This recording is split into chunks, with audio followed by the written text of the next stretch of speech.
New chapter start करेंगे, clinical assessment, diagnosis and treatment. ठीक है, तो रेस्ट ऑफ द जो 6 वीक्स का हमारा रहता है, जो कि हम कंप्लीट करेंगे इंशाल्लाह till mid of the January.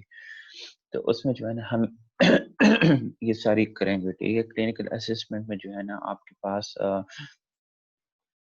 Characteristic of assessment आ जाती हैं। ठीक है, कैरेक्टरिस्टिक ऑफ असेसमेंट में जो है ना आपके पास आपके जो टेस्ट वगैरह है या जो आप स्टेप्स फॉलो कर रहे हैं, उसके स्टैंडर्डाइजेशन, उसकी रिलायबिलिटी एंड उसकी वैलिडिटी आ जाती है, जो कि आप लोगों ने ऑलरेडी पढ़ी भी है साइकोलॉजिकल टेस्टिंग में। आपको जो है ना इजी होगा वो समझना, क्योंकि ऑलरेडी आप लोगों को मैम फारिया ने टेस्टिंग में जो है ना उसकी डिफिनेशन, उसकी एग्जाम्पल समझाई होंगी in relation to the test. ठीक है, अच्छा, इसके अलावा स्टैंडर्डाइजेशन ऑफ असेसमेंट, जो कि कैरेक्टरिस्टिक ऑफ असेसमेंट में आते हैं, स्टैंडर्डाइजेशन, वैलिडिटी एंड रिलायबिलिटी। उसके बाद आप लोगों के पास है क्लिनिकल इंटरव्यू। ठीक है, क्लिनिकल इंटरव्यू है, और सॉरी मेरे ख्याल में क्लिनिकल इंटरव्यू से पहले आपके डिफरेंट टाइप ऑफ टेस्ट आ जाते हैं। ठीक है, जिसमें आपके पास रोशा टेस्ट आ जाता है, रोशा थीमेटिक परसेप्शन टेस्ट आ जाते हैं, सेंटेंस कंप्लीशन टेस्ट आ जाता है। इसमें आपके पास लाइक जितने प्रोजेक्टिव टेस्ट है, पर्सनैलिटी टेस्ट है, इंटेलिजेंस टेस्ट है, neuro neurological and neuropsychological test है, एंड इसके अलावा और रिस्पॉन्स कोई इन्वेंटरीज वगैरह हैं। ठीक है, तो ये जो है वो थोड़ा थोड़ा करके पढ़ेंगे, जब लाइक आपको एटलीस्ट इन टेस्ट की जो है वो हो दैट आप लोगों ने बेसिकली आगे जाके इन टेस्ट को यूज किस चीज के लिए करना होगा। बाकी आप लोग जब एमएस विद क्लिनिकल स्पेशलिटी की तरफ जाएंगे या क्लिनिकल डिप्लोमा की तरफ जाएंगे, तो आप लोग फिर जाके जो है इन सारे टेस्टों को जो है ना, इसका एक अलग सब्जेक्ट होता है। पूरा सेमेस्टर 2 सेमेस्टर आप लोगों ने वो पढ़ना होता है। ठीक है, आप लोगों ने प्रैक्टिस करनी होती है, आप लोगों को मैनुअल्स दिए जाते हैं, आप लोगों को क्लाइंट्स दिए जाते हैं ड्यूरिंग डिप्लोमा। आप लोगों ने उनसे जो है ना वो करना होता है, या क्लाइंट्स देने से पहले जो है आपको कहते हैं कि डिपार्टमेंट में कोई इस तरह भी लिखो, मतलब सब्जेक्ट वगैरह। ठीक है, जो वॉलेंटरीली आपको जो है वो टेस्ट अपना देना चाहता हो, डेट वो विलिंग हो, लड़का हो या लड़की हो, वो विलिंग हो और आपको जो है वो टेस्ट रिस्पॉन्स देना चाहता हो, आप मतलब ये है कि आप उस पर अप्लाई करना चाहता हो और वो विलिंग हो आपके लिए डेटा वो आप पार्टिसिपेट करें, तो आप जो है उनके टेस्ट को भी जो है ना फर्स्ट ऑफ ऑल वो कर सकते हैं, इंटरप्रेट कर सकते हैं। उसके बाद जाके जो है जब आपकी थोड़ी सी वो एक्सपर्टीज बनती है, तो आपको जो है फिर वो क्लाइंट्स दिए जाते हैं। मत क्लाइंट्स दिए जाते हैं तो वो भी जो है क्या होते हैं, आपको अंडर सुपरविजन जो है वो डील किया जाता है। ठीक है, अंडर सुपरविजन जो है वो सारे आपकी फाइल्स को डील करते हैं। आपने जो इंटरप्रिटेशन निकाली होती है उसे आप उन्हें क्या करना होता है, उसे आपने अपनी डिटेल हिस्ट्री के साथ वो करना होता है, कंपेयर करना होता है। आपको जो है ना इजी चीज़ों की फिर समझ आती है। ठीक है, अच्छा, अब हम स्टार्ट कर लेते हैं एक केस स्टडी से। केस स्टडी है फ्रैंको की। ठीक है, अच्छा, Franco started seeing a therapist at the urging of his friend Jesse। ठीक है, अब फ्रैंको जो है वो थेरेपिस्ट को अप्रोच करने की कोशिश करता है, बट अपने अब बल्कि अपने फ्रेंड के बार बार कहने पे। ठीक है, it had been almost 4 months since Franco broke up with his girlfriend and he still seemed unable to pull himself together। ठीक है, like कई महीने हो गए that Franco had been in relationship। ठीक है, like relationship में था, then he broke up with his girlfriend, और उसके बाद भी he unable। ठीक है, he unable that वो दोबारा अपने relationship को जाके ठीक कर सके जिसके साथ उसकी ब्रेकअप हुई थी, ठीक है। नाउ क्या होता है, he had totally stop playing sports. Franco की बात हो रही है, ठीक है। फ्रैंको क्या करता है, he stop playing sports, he stopped attending concerts, music concerts, thing he normally did on a regular basis. Mean on a regular basis वो जितने नॉर्मल एक्टिविटीज उसकी होती थी, प्लेजर एक्टिविटीज, वो सारा जो है ब्रेकअप के बाद क्या करता है, वो सारी एक्टिविटीज उसकी स्टॉप हो जाती है, ठीक है। When he finally returned Jesse's call, जब वो रिस्पॉन्ड करता है अपने दोस्त की कॉल को, तो he mentioned several serious and avoidable mistakes that he had made at work recently, but he barely seemed to care, ठीक है। जब वो अपने दोस्त की कॉल को रिस्पॉन्ड करता है तो वो उसे मेंशन करता है या कहता है अपने वर्क प्लेस के बारे में, दैट उसने काफी ज्यादा serious and avoidable mistakes create किए थे अपने वर्क प्लेस पे, but yet he barely seemed to care, ठीक है। बट उसे कोई फर्क नहीं पड़ता वेदर उसने अपने वर्क प्लेस पे जो चीजें की थी, ठीक है।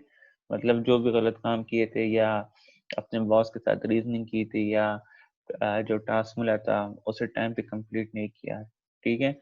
मतलब ये सारे मिस्टेक्स इसने की थे लेकिन कोई इसे जो है परवाह नहीं थी, दैट इसने जो है वहां पे बेसिकली किया गया था। He also confined it. Confined it mean like when you talk to someone secretly, ठीक है। He also confided to his friend that he felt very tired and was unable to touch his food, ठीक है। Jesse suspected that Franco was clinically depressed, but then again he was not a therapist, ठीक है। अब जेसी जो है वो क्या करता है, वो इन सारे बात को देख के ये कंक्लूड करता है दैट उसका दोस्त फ्रैंको क्या है, क्लिनिकली डिप्रेशन में है, ठीक है। बट येट अगेन उसके कंक्लूजन से कुछ नहीं होगा क्योंकि जैसी वाजंट अ थेरेपिस्ट, ठीक है। तो उसके बाद क्या होता है,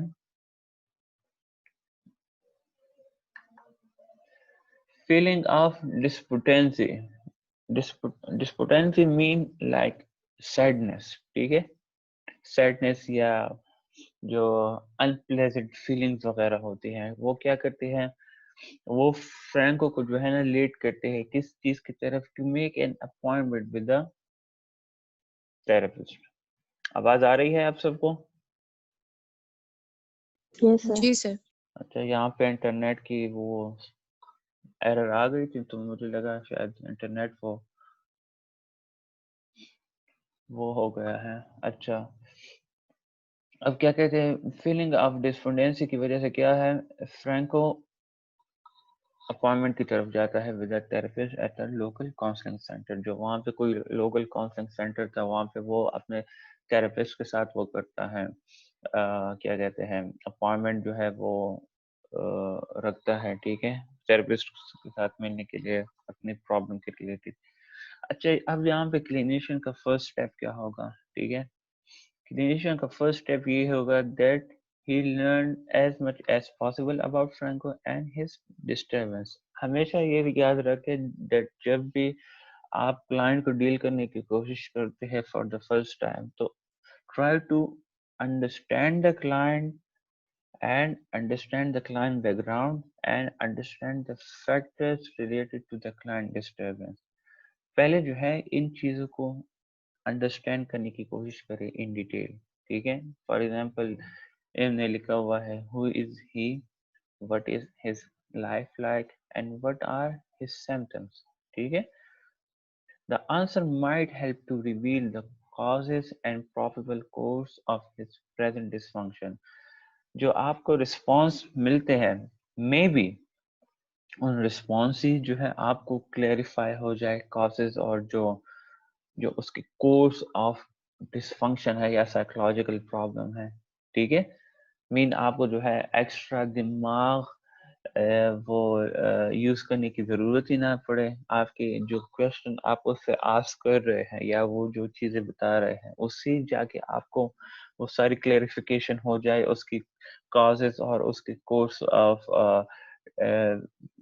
साइकोलॉजिकल प्रॉब्लम से, ठीक है। And suggest what kind of strategies will be most likely to help him, और उन्हीं आंसर के बेस पे फिर आप सजेस्ट करते हैं दैट कौन सी स्ट्रेटजी बेस्ट काम या बेस्ट हेल्प कर सकती है फ्रैंको के केस में, ठीक है। अब क्या है, treatment could be then tailored to Franco needs. Tailored mean like connect करना या जो फ्रैंको की नीड्स एंड जो particular pattern of abnormal functioning या साइकोलॉजिकल प्रॉब्लम है फ्रैंको के, उसके साथ उसके लिए जो ट्रीटमेंट रिस्पॉन्सिबल है, हम टेलर्ड की यहाँ पे ये मीनिंग ले सकते हैं, ठीक है। Treatment could be then tailored to Franco needs and particular pattern of abnormal functioning, ठीक है। अब इसके बाद क्या है, clinical practitioner apply this broad information in their work, but their main focus when faced with new client is to gather ideographic, ठीक है। अब क्या है, जो क्लिनिकल प्रैक्टिशनर है वो क्या करते हैं, वो बेसिकली अप्लाई करते हैं इस ब्रॉड इंफॉर्मेशन को, मेन जो मैंने आपको ऊपर डिस्कस की है अपने वर्क प्लेस में जो है, या जब कोई क्लाइंट या पेशेंट उन्हें अप्रोच करते हैं, तो basically they are going to the steps, वो इन्हीं ब्रॉड इंफॉर्मेशन या ब्रॉड मेथड को जाके यूज करते हैं। और उनका मेन फोकस क्या होता है, जब क्लाइंट को फेस करते हैं, न्यू क्लाइंट को फेस करते हैं, टुगेदर आइडियोग्राफिक, आइडियोग्राफिक किसे कहते हैं, टू टू टू रिसीव या to gain information about the client you are dealing for psychological problem, ठीक है। आइडियोग्राफिक की समझ आई है? Yes sir. आइडियोग्राफिक कहते हैं कि आपको जो जिस क्लाइंट ने अप्रोच किया है ना, उस क्लाइंट के रिलेटेड डिटेल इंफॉर्मेशन वो करना, गैदर करना, इसे बेसिकली हम आइडियोग्राफिक कहते हैं, ठीक है। मतलब जो केस हिस्ट्री आपके पास है, ठीक है, जो केस हिस्ट्री है वो उसके बेस पे जो है आप क्लाइंट से अपनी इंफॉर्मेशन कलेक्ट करते हैं, ठीक है, for the start of treatment. और उसके बेस पे जो है ना, आप लोग जो इंफॉर्मेशन आपके पास आती है इन डिटेल, जो कि आप लोगों ने केस रिपोर्ट्स भी बनाने होंगे, ठीक है। जब आप डिटेल हिस्ट्री कलेक्ट करते हैं तो उसके बाद आप लोग डिटेल रिपोर्ट राइटिंग करते हैं उसकी, ठीक है, जिसमें डेमोग्राफिक्स पहले आ जाते हैं, फिर प्रेजेंटिंग कंप्लीट आ जाती हैं, फिर इंटरव्यू इंफॉर्मेशन आ जाती है, फिर इंटरव्यू इंफॉर्मेशन के बाद जो है आपके पास क्लाइंट की मेरे ख्याल में जो टेस्ट इंटरप्रिटेशन है, कौन कौन से टेस्ट आपने अप्लाई की है, टेस्ट इंटरप्रिटेशन आ जाती है। उसके बाद बिहेवियर ड्यूरिंग इंटरव्यू क्लाइंट का आ जाता है, दैट ड्यूरिंग इंटरव्यू क्लाइंट का बिहेवियर कैसा था, उसका गेटअप कैसा था, उसके इवन जो अपीयरेंस है वो भी आप लोगों ने नोट डाउन करने होते हैं, उसकी जो कम्युनिकेशन है, उसकी जो फेशियल एक्सप्रेशंस हैं, उसकी जो ड्रेसिंग वगैरह हो गई है, उसकी जो सफाई हो गई है, ये सारी चीज़ें फिर आपकी उसमें आ जाती है, जो बिहेवियर ड्यूरिंग वो है इंटरव्यू, ठीक है। उसके बाद फिर आपने बिहेवियर ड्यूरिंग इंटरव्यू के बाद आपने समरी या कंक्लूजन लिखना होता है अपने ओवरऑल रिपोर्ट की। एंड उसके बाद आपने रिकमेंडेशन देने होंगे, ठीक है। दैट रिकमेंडेशन में आपने बेसिकली ये लिखना होता है कि कौन से टेक्निक्स आप यूज कर सकते हैं फॉर द ट्रीटमेंट ऑफ दो साइकोलॉजिकल प्रॉब्लम, ठीक है। अच्छा, अब है to help a client overcome problem, clinician must fully understand the client and his और हर पर्टिकुलर डिफिकल्टीज, ठीक है। क्लाइंट की प्रॉब्लम्स को कम करने के लिए क्लिनिशियन क्या करता है, वो फुली अंडरस्टैंड करता है क्लाइंट के डिफिकल्टीज को, मीन साइकोलॉजिकल प्रॉब्लम के साथ जो आया होता है, ठीक है। Together such individual information idiographic की बात हो रहा है। Clinician use the procedures of assessment and diagnosis. ठीक है, जब आप आइडियोग्राफिक कलेक्ट करते हैं, ठीक है, तो क्लिनिशियन फिर क्या करता है, वो प्रोसीजर यूज करता है, असेसमेंट एंड डायग्नोसिस की प्रोसीजर यूज करता है। then they are in a position to offer treatment। Assessment and diagnosis के प्रोसीजर के बाद वो क्या करते हैं, फिर असेसमेंट की इंटरप्रिटेशन को एंड इंटरव्यू इंफॉर्मेशन को कलेक्ट करके एक डायग्नोसिस की तरफ जाते हैं, और डायग्नोसिस के बाद फिर क्लिनिशियन एक ऐसी पोजीशन में आ जाता है जो कि फिर वो स्पेसिफिक ट्रीटमेंट उस साइकोलॉजिकल प्रॉब्लम के लिए ऑफर करता है। ठीक है, यहाँ तक क्लियर है? Yes sir. कोई क्वेश्चन तो Yes, नहीं sir. है? कोई क्वेश्चन तो नहीं है किसी का? Hmm, No, no, no. No sir. Okay. अच्छा, अब है clinical assessment and how and why does the client behave abnormally। Slides नजर आ रहे हैं आप लोगों को? जी सर। अच्छा अच्छा, अब क्लिनिकल असेसमेंट में जो है, सबसे पहले असेसमेंट को समझे, दैट असेसमेंट है क्या चीज। ठीक है, assessment is simply the collecting of relevant information in an effort to reach a conclusion। ठीक है, assessment जो है, आप किसी भी चीज की जो है assessment कर सकते हैं। ठीक है, assessment can be a part of our life। ठीक है, और different situation या different areas of our life में जो है assessment basically हम यूज करते हैं इस मेथड को। ठीक है, असेसमेंट है क्या चीज, जिसमें हम relevant information, mean assessment depend on the situation, आप किस चीज की असेसमेंट कर रहे हैं। सो कलेक्शन ऑफ रेलेवेंट इंफॉर्मेशन, और हम रेलेटिव इंफॉर्मेशन को क्यों कलेक्ट करते हैं, हमारी एफर्ट होती है कि हम उस चीज के कंक्लूजन तक जाके पहुंचे। ठीक है, तो दिस इज बेसिकली असेसमेंट। ठीक है, फिर क्या कहते हैं, it goes on in every realm of life. जिससे मैंने आपको कहा है कि असेसमेंट आपकी तकरीबन लाइफ के डिफरेंट पार्ट्स में जो है अपना रोल प्ले कर रही होती है। For example, we make assessment when we decide what cereal to buy. मतलब हम जब मंथली वो करते हैं, घर का ये सामान वगैरह लाते हैं मंथली बेसिस पे, तो बेसिकली हम असेस करते हैं कि कौन से स्टोर से हमें कौन सी चीज की जरूरत होगी, कौन से स्टोर की वैरायटी अच्छी है, कौन से स्टोर की ये जो कुली चीजें स्पेशल होती है, दाल वगैरह, चने या लोबिया वगैरह, इसकी क्वालिटी जो है अक्सर जो जिन स्टोर्स के नेम्स बने हुए होते हैं, तो हम जाके उन्हीं से लेते हैं, क्योंकि वो अच्छे, लाइक प्राइसेस अगर हाई भी हो तो उनकी क्वालिटी अच्छी होती है। ठीक है, तो ये भी जो है ना एक किस्म के लिए हमारी घर की असेसमेंट होती है किचन के लिए। अच्छा, फिर है which presidential candidate to vote for. अगर आप लोग इलेक्शन में देखें, तो इलेक्शन में जो है ना आप लोग बेसिकली असेस कर रहे होते हैं दैट कौन से कैंडिडेट को बेसिकली वोट करना है। ठीक है, आप उसके प्रीवियस परफॉर्मेंस को देखते हैं, आप उसकी पार्टी को देखते हैं, आप उसके फॉलोअर्स को देखते हैं, आप उसकी पॉपुलैरिटी को देखते हैं।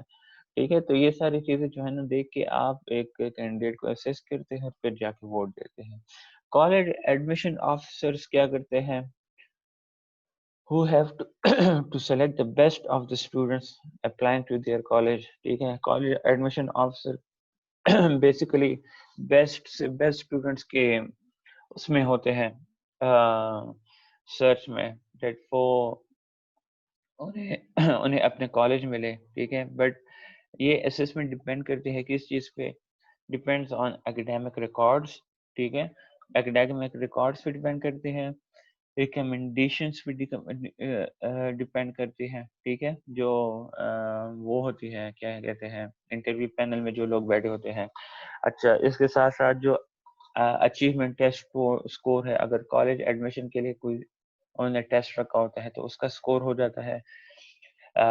इंटरव्यू हो जाती है, एंड एप्लीकेशन फॉर्म जो उन्होंने जमा की होती है। तो इन सारे 5-6 चीजों को कलेक्ट करके वो असेस करते हैं एक कैंडिडेट को for taking admission in college. ठीक है, ये एक तीसरा एग्जांपल मैंने आपको बताया है असेसमेंट की।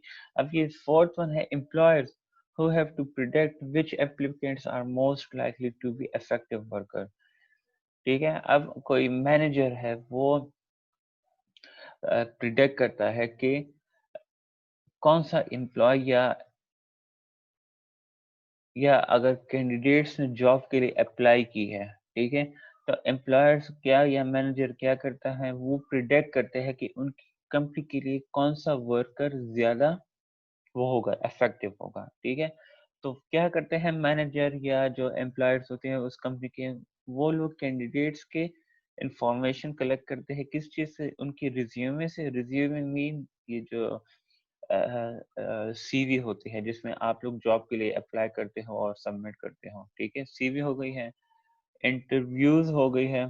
ठीक है, सीवी, इंटरव्यूज, रेफरेंसेस उन्होंने कौन से रखे हुए हैं, and perhaps on the job observation. ठीक है, तो इन चार चीजों के बेस पे उन्होंने जो बताई है, वो लोग क्या करते हैं, वो effective वर्कर की प्रिडिक्शन करते हैं, that applicant would be effective worker for their organization। ठीक है, अब इसके बाद है क्लिनिकल असेसमेंट। ठीक है, अब आपकी जो क्लिनिकल वर्क है उसमें जो है वो बात आ जाती है। ठीक है, क्लिनिकल असेसमेंट में है that is used to decide or determine whether how and why a person is behaving abnormally and how that person may be helped। ठीक है, क्लिनिकल असेसमेंट में बेसिकली जब आप अप्लाई करते हैं तो इसमें जो है ना आप डिटरमाइन करते हैं, आपको बेसिकली आप देखते हैं कौन सी चीजों को, दैट कैसे, एंड व्हाई, लाइक क्यों एक बंदा जो है वो एबनॉर्मली बिहेव करता है। ठीक है, और उस बंदे की या इंडिविजुअल की कैसे आप हेल्प आप कर सकते हैं उस प्रॉब्लम के रिलेटेड। ठीक है, ये बेसिकली आपको क्लिनिकल असेसमेंट हेल्प देती है, that how and why a person is behaving normally. ठीक है, एक ये चीज आपको पता लग जाती है, एंड आप उस बंदे की हेल्प कैसे कर सकते हैं उस साइकोलॉजिकल प्रॉब्लम के रिलेटेड। ठीक है, अच्छा, it also enables clinician to evaluate people's progress after they have been in treatment। ठीक है, क्लिनिकल असेसमेंट जो है या जो आपके पास वो है हाँ बिल्कुल, क्लिनिकल असेसमेंट आपको इन चीजों में भी हेल्प ले सकता है, डेट आपने जो ट्रीटमेंट स्टार्ट की होती है अपने क्लाइंट की, आप उसकी आपको उसकी जो है ना प्रोग्रेस बता रहा होता है। ठीक है, टाइम टू टाइम जो है आप असेस कर रहे होते हैं, एवेल्युएट कर रहे होते हैं अपने क्लाइंट को ड्यूरिंग ट्रीटमेंट। ठीक है, एंड आप डिसाइड कर रहे होते हैं कि whether the treatment should be change और नॉट। ठीक है, तो आपको क्या यहाँ पे एवेल्युएशन कंक्लूजन आ जाती है। ठीक है, आपको ड्यूरिंग ट्रीटमेंट ये पता लग जाता है कि वेदर जो आप ट्रीटमेंट अप्लाई कर रहे हैं वो क्लाइंट के लिए इफेक्टिव है या नहीं है। ठीक है, अगर इफेक्टिव हो तो आप उसी ट्रीटमेंट को कंटिन्यू रखते हैं, बट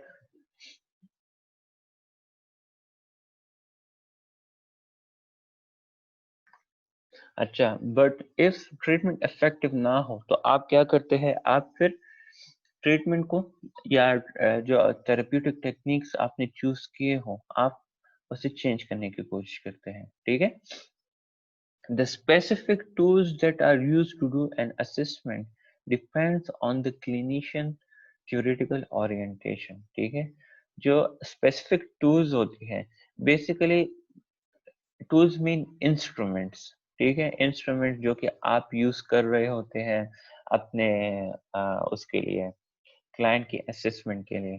ठीक है, तो वो बेसिकली क्लिनिशियन की थियोरेटिकल ओरिएंटेशन पे डिपेंड करते हैं, मतलब बिहेवियरल भी हो सकता है, साइकोडायनामिक भी हो सकते हैं, सीबीटी वाले भी हो सकते हैं। Different clinician different theoretical orientation के साथ होते हैं। ठीक है, अब अगर हम साइकोडायनामिक क्लिनिशियंस को देखें फॉर एग्जांपल, तो दे यूज मेथड्स। ठीक है, वो ऐसे मेथड्स को यूज करते हैं जो कि क्लाइंट की पर्सनैलिटी को असेस करते हैं। ठीक है, क्लाइंट की पर्सनैलिटी को असेस करते हैं और वो बेसिकली प्रॉप करते हैं कौन सी चीजों को, अनकॉन्शियस कॉन्फ्लिक्ट को।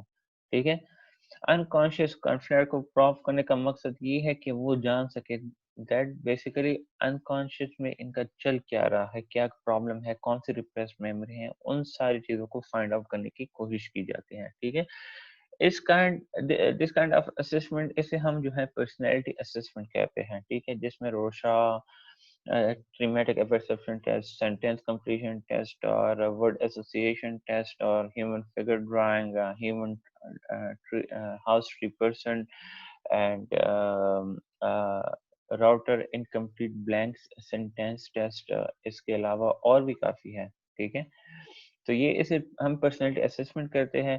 और पर्सनैलिटी असेसमेंट बेसिकली हेल्प करता है, इनवेस्ट करता है क्लिनिशियन को कि वो क्या करे, वो together किस चीज को to enable them to piece together a clinical picture in accordance with the principle of their model। ठीक है, basically such kind of assessment helps clinician कि वो information को gather करे। ठीक है, और एक क्लिनिकल पिक्चर बनाए उस प्रॉब्लम की according to the principle, mean according to the theoretical orientation जो वो फॉलो कर रहे हैं। तो जाहिर बात है इन्होंने यहाँ पे एग्जांपल साइकोडायनेमिक में दी है, तो यहाँ पे जो क्लिनिकल पिक्चर वो उस प्रॉब्लम के रिलेटेड बनाएंगे, तो वो किसके रिलेटेड होंगे, साइकोडायनेमिक पर्सपेक्टिव की बेस पे जो है वो जाके वो क्लिनिकल पिक्चर बनाएंगे। ठीक है, अच्छा इसके बाद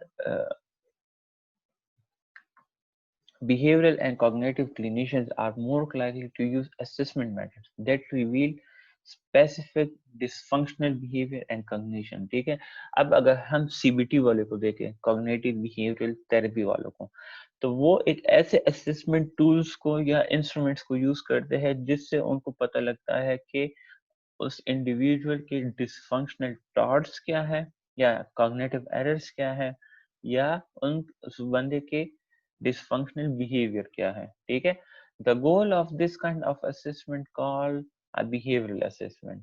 ठीक है, इस बिहेवियर या कॉग्निटिव असेसमेंट आप दोनों कह सकते हैं, is to produce a functional analysis of the person behaviour. आप लोग क्या करते हैं जब आप लोग बिहेवियरल असेसमेंट